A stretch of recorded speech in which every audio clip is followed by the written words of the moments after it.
9-ാം സങ്കീർത്തനം 7 മുതൽ 13 വരെ തിരുവചനങ്ങൾ. ബാരക്കുമോർ. കർത്താവ് എന്നേക്കും നിലനിൽക്കുന്നവനാകുന്നു. നീതിയോടെ ഭൂലോകത്തെയും നേരോടെ ജാതികളെയും ന്യായം വിധിപ്പാൻ വിസ്താരത്തിന് തൻ്റെ സിംഹാസനം ഒരുക്കപ്പെട്ടിരിക്കുന്നു. കർത്താവ് ദരിദ്രന്മാർക്ക് ഉപദ്രവ സമയങ്ങളിൽ സങ്കേതസ്ഥലവും അവരെ സഹായിക്കുന്നവനുമായിരിക്കും. കർത്താവെ, നിന്റെ തിരുനാമം അറിയുന്നവരൊക്കെയും നിന്നിൽ ആശ്രയിക്കും. എന്തെന്നാൽ നിന്നെ അന്വേഷിക്കുന്നവരെ നീ ഉപേക്ഷിക്കുകയില്ലല്ലോ.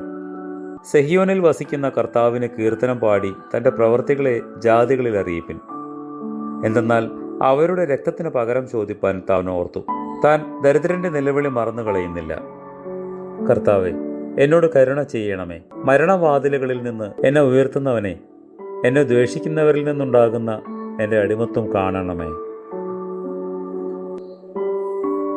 കൃപ നിറഞ്ഞവളും സ്ത്രീകളിൽ അനുഗ്രഹിക്കപ്പെട്ടവളും ദൈവമാതാവുമായ മർത്തമറിയമേ, നിന്നോട് പ്രാർത്ഥിക്കുന്ന ഞങ്ങളെ നീ മറന്നു കളയരുതേ. ആമേൻ.